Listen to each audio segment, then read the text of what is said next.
జర్నలిస్టులపై ప్రభుత్వాలు తప్పుడు కేసులు పెట్టి ఇబ్బందులు పెట్టడం సరికాదన్నారు T News CEO Shailesh Reddy. వార్తలు రాస్తే అరెస్టులు చేస్తామనే సంస్కృతి మంచిది కాదని హితవు పలికారు. సీనియర్ జర్నలిస్ట్ రహమాన్ కు తామంతా అండగా ఉంటామన్నారు. రహమాన్ కు తన సంపూర్ణ మద్దతు ఉంటుందని శైలేష్ రెడ్డి స్పష్టం చేశారు. ప్రజాస్వామ్యం, పత్రికా స్వేచ్ఛపై హైదరాబాద్ లోని సోమాజిగూడ ప్రెస్ క్లబ్ లో నిర్వహించిన రౌండ్ టేబుల్ సమావేశంలో ఆయన మాట్లాడారు. ఈ మీటింగ్ లో టీ న్యూస్ సీఈఓ శైలేష్ రెడ్డితో పాటు తెలంగాణ ప్రెస్ అకాడమీ మాజీ చైర్మన్ అల్లం నారాయణ, ఏపీ ప్రెస్ అకాడమీ మాజీ చైర్మన్ దేవులపల్లి అమర్, పలువురు సీనియర్ జర్నలిస్టులు పాల్గొన్నారు. కాంజాయింట్ ట్విన్స్. ప్రజాస్వామ్యం పుట్టినప్పుడే పత్రికా స్వేచ్ఛ పుట్టింది, పత్రికా స్వేచ్ఛతో పాటే ప్రజాస్వామ్యం పుట్టింది. ఈ కాంజాయింట్ ట్విన్స్ లో ప్రజాస్వామ్యం నడిపేది ప్రభుత్వం కాబట్టి అన్ని ఆర్గన్స్ దాని దగ్గర ఉన్నాయి. కేవలం గుండె మాత్రమే ఇద్దరికి కామన్ గా ఉంది. సో మిగతా ఆర్గన్స్ ఏవి చెప్తున్నాయో అవి చెప్పినట్టుగా మిగతా వాళ్ళు కూడా ఆడవలసిన పరిస్థితి వచ్చేసింది. పోలీసు వాళ్ళ దగ్గరనే ఉంటారు. న్యాయ వ్యవస్థలో పబ్లిక్ ప్రాసిక్యూటర్లను వాళ్ళే నియమిస్తారు కాబట్టి పబ్లిక్ ప్రాసిక్యూటర్లు ప్రభుత్వం తరఫున కేసులు వాదిస్తారు కాబట్టి అవి ప్రభుత్వం దగ్గరనే ఉంటాయి.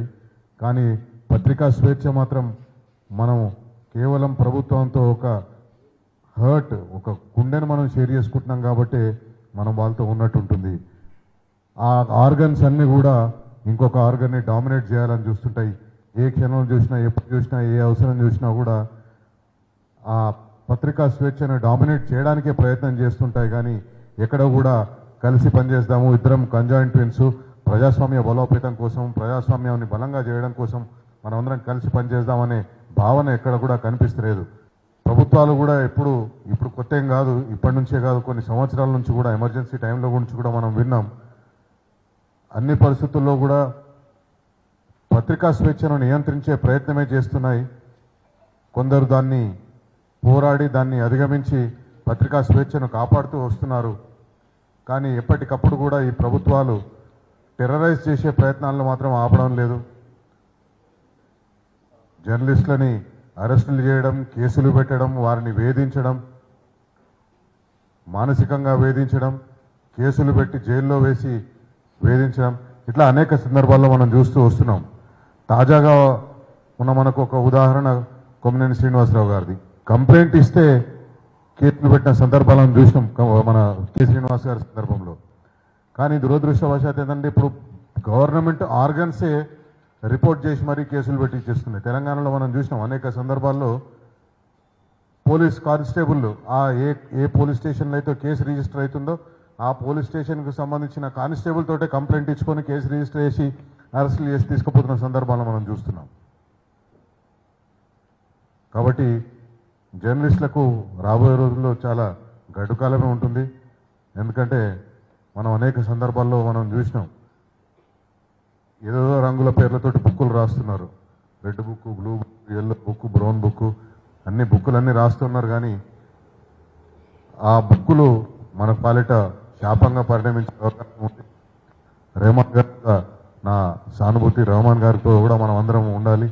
ఎందుకంటే వార్తలు రాస్తే మిమ్మల్ని అరెస్ట్ చేస్తాం, వార్తలు రాస్తే మీ మీద ప్రేరేపిస్తామని చెప్పే సంస్కృతి మంచిది కాదు. ప్రభుత్వాలు కూడా వీటికి దూరంగా ఉండాలి.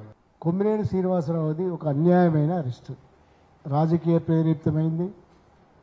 ఒక పొలిటికల్ పవర్ను ఉపయోగించుకొని ఏదైతే ప్రజాస్వామ్యానికి మూలస్తంభం అనుకున్నామో 19(1)A సుప్రీంకోర్టు చెప్పింది స్వయంగా. సుప్రీంకోర్టు తీర్పు నిజంగానే చెంపపెట్టు. అందరూ దాదాపుగా ఒకే అభిప్రాయంతో ఉన్నాం. ఈ విషయంలో మరో అభిప్రాయం లేదు. శ్రీనివాసరావు పట్ల ప్రవర్తించిన చంద్రబాబు ప్రభుత్వం తీరు అన్యాయమైనది. మనం దాన్ని ఎదుర్కోవాల్సి ఉన్నది. అట్లాగే తెలంగాణలో రెహమాన్ ఎడిటర్, ఆయన ఇతనాలు అనేది పర్యావరణ హితం కాదు. అది సంపాదకులుగా మనకు అభిప్రాయాలు ఉండకూడదు అనేదాకా పోతుంది. లేకపోతే అంటే ఉన్నది ఉన్నట్టుగా దాన్ని చూపించినా కూడా అరెస్ట్ చేసిరని అనాల్సిన పనే లేదు. అవును, అభిప్రాయాలు ఉంటాయి ఎడిటర్లకి. సంపాదకులు అనేవాళ్ళు కాకపోతే తమకు పనిచేసే సంస్థలలో, వ్యవస్థలలో ఆబ్జెక్టివ్గా ఉంటారు. ఒక ఎటు మొగ్గు చూపకుండా ఉంటారు. అది సంపాదకుల సూత్రం. ఈ సంఘటనల్లో కొమ్మినేని శ్రీనివాసరావు గారి పట్ల అనుసరించిన వైఖరిని తీవ్రంగా ఖండిస్తున్న. భవిష్యత్తులో ఎవరికి జర్నలిస్టుకు ఇట్లాంటి అన్యాయాలు జరిగినా ఎదుర్కొందాం, సంఘటితంగా ఉందాం.